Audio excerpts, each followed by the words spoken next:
Why are you guys here today? What's going on? We are here for the Youth Ministry Conference. The package approach had not changed much. The same fun, the same games. Hey, interested in saying a couple things on camera? Good. Youth ministry yourself? What would you say is the most successful way to bring kids in? Honesty. I don't know if that gets them in the door. I mean, sometimes some kids, you know, it takes the big showy, you know, MTV generation to get them in the door, but whatever it is that gets them in the door in you know, in that same vicinity of you, just being honest. See, this generation is crying out for something authentic. We are going to have to think, how can we present the gospel in a context that's relevant to their lifestyle? They don't want to know about what the third toe on Daniel's vision was about. They don't give a rip. They want to know how to deal with what they face tomorrow.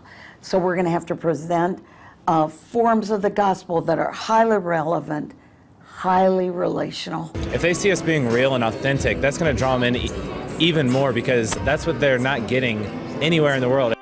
I know what the modern church often means by being authentic. It's just to be yourself. But just being yourself doesn't fill the longing for something real, for truth. My business mentor, Troy Jacobson, has often defined authenticity for me in regards to branding. We're all yearning for authenticity. And when I'm talking about authenticity, authenticity is what's real. The church has destroyed its credibility with young people. We know in consumer branding that the fastest way to break trust is to promise something real and then deliver something fake. Building trust really is the process of making promises and keeping promises. And the value of that trust is directly proportional to the uniqueness of the promise and the meaningfulness of that promise and our ability to keep it. The reason we put so much emphasis in building trust is because people put value in that which they trust, and they put no value in that which they don't. Is it possible that the church has promised truth, but delivered foolishness instead? Is a craving for something real honestly being filled with real truth and real relationships? At the conference, I listened to youth ministry guru Doug Fields. I interviewed speaker Walt Mueller, veteran youth leader Jeannie Mayo, and Rick Lawrence, editor of Group Magazine, all champions of youth ministry practices. And I was amazed to find one concern that surfaced is a consistent frustration with everyone I talked to. You cannot out-impact a parent. Even the best youth pastor in the world can't out-impact a parent. So that presents a problem for youth pastors, because they have to work in partnership with parents. There is no should we, you have to.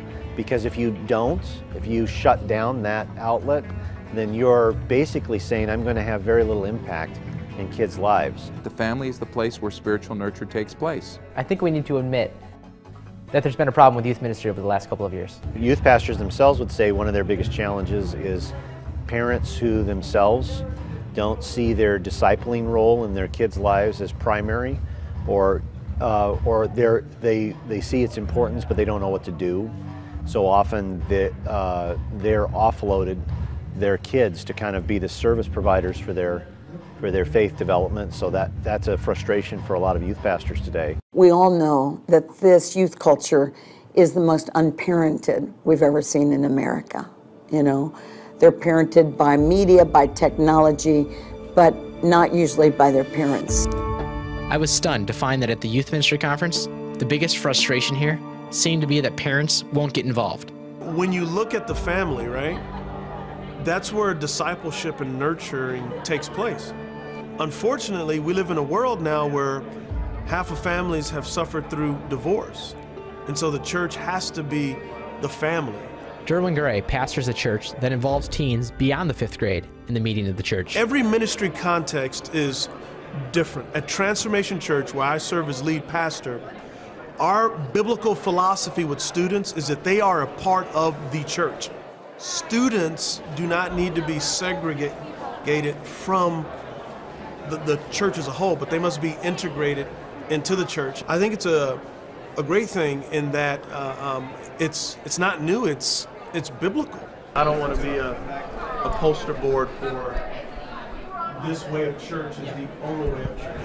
I've been in relationships where family church and every other church is wrong, and I'm like, dude, you just cannot do that. Chuck Bomar has been involved in a church plant where they fundamentally restructured the programs of the church around local small groups. The bottom line was when we looked at Scripture and then we looked at the church, like if you just read Scripture, you would not come up with what we had. We do youth ministry in the context of community. We don't have a separate age stage ministry. You see youth throughout the Scriptures, but it's the parents' job to disciple. So if we have a role in discipleship of kids, ideally it would be working with the parents to help them, right? That's ideal. And it's not what every church needs to do. I mean, trust me on that. Like, it's, but it's uniquely what we're called to do in our context, so. It initially makes sense to group kids by age because they all seem to be around the same place in their learning journey. They need to be learning specific things at specific times. There was something that Chuck Bomar said, and others had said too, that I just couldn't shake. He basically said that if you use Scripture as the basis for your church, you would never end up with what we call youth ministry. But if he's right, then this philosophy of education and discipleship that is so prevalent in the church today came from somewhere other than the Bible. Of course, youth group is very modern, but we've had Sunday school for a while. I started to research this, visited university libraries, and even went into the Library of Congress, where I pulled out some of the primary source documents. And what I found out at first was fairly straightforward. Robert Rakes is seen by most as the father of the Sunday school movement. After inheriting his father's magazine, the Gloucester Journal, at age 21, he began his career as editor of the Social Reform magazine, championing prison reform, attempting to improve prisoners by educating them. After his efforts in prison reform failed, he then turned his attention to the children who flooded the streets from the factories on Sunday. Again, he attempted to improve these children through education. The idea was to instruct kids who weren't able to get a real education. The teaching included, at times, reading, writing, math, and religious instruction. But I also discovered something surprising and fascinating. As Sunday schools turned into a movement and gained in popularity, there were pastors and Christian leaders who saw error in what was happening and spoke out strongly against it. Reverend Thomas Burns said, "Be that as it will, I repeat it again.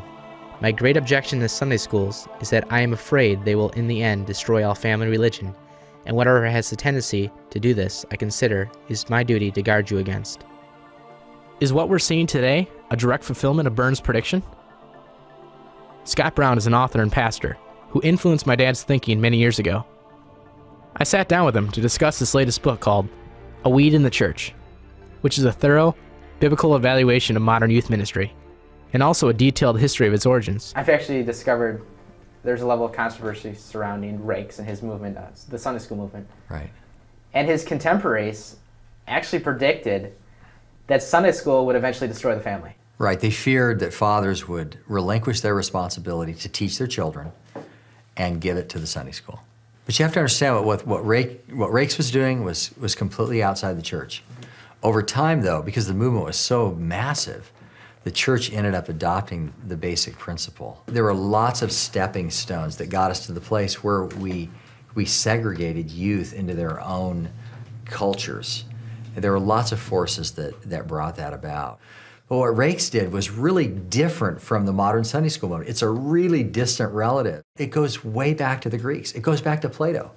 Plato believed that children should be taken away from their parents. Plato believed actually that children shouldn't even know their parents. In the perfect republic, you've got Jean-Jacques Rousseau, who, one of the most famous educational revolutionaries in history. G. Stanley Hall, came in and really established a whole nother stepping stone. When you get to the 20th century, you have John Dewey, who's called the father of modern education. He was an atheist, he was a hater of the Bible, he was a pragmatist philosopher, he was a signer of the Humanist Manifesto, and he embraced this whole messianic view of the state, that the state is going to rescue the children through education. So he spent his life building this age-segregated school system. The church went and adopted that age-segregated system. That's why today, when you walk the halls of public schools, you see classrooms on each side.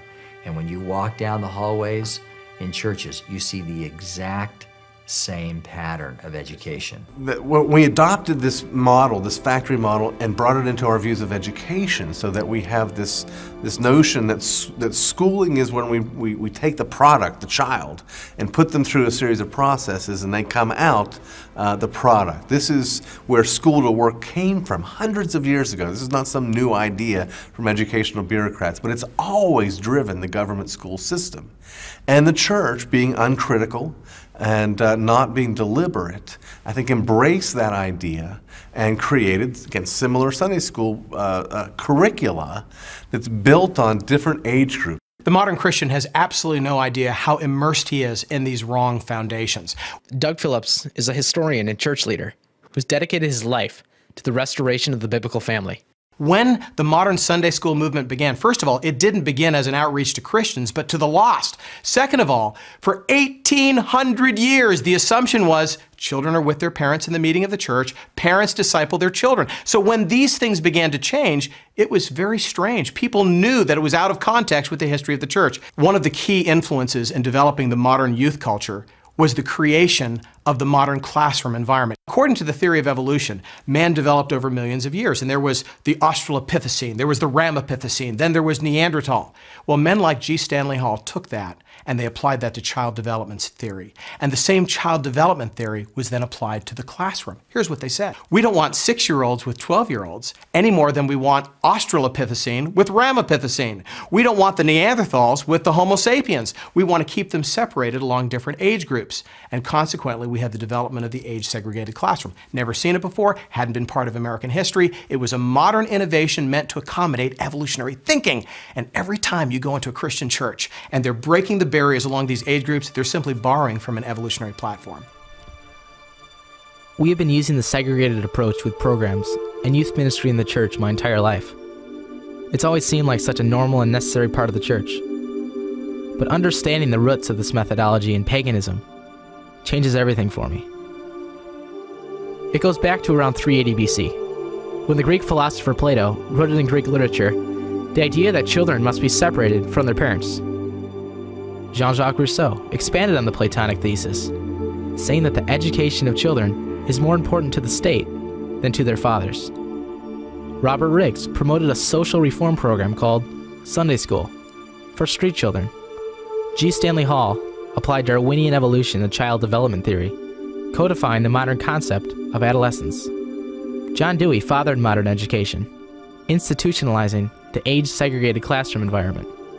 Are these pagan seeds of division, planted over the past several thousand years, now bearing their fruit in our churches? What the modern church doesn't understand is that the promoters of age-segregated education were all men who were at war with God. If the church adopts Athens, the church will become like Athens. And that's what's happened to the church today.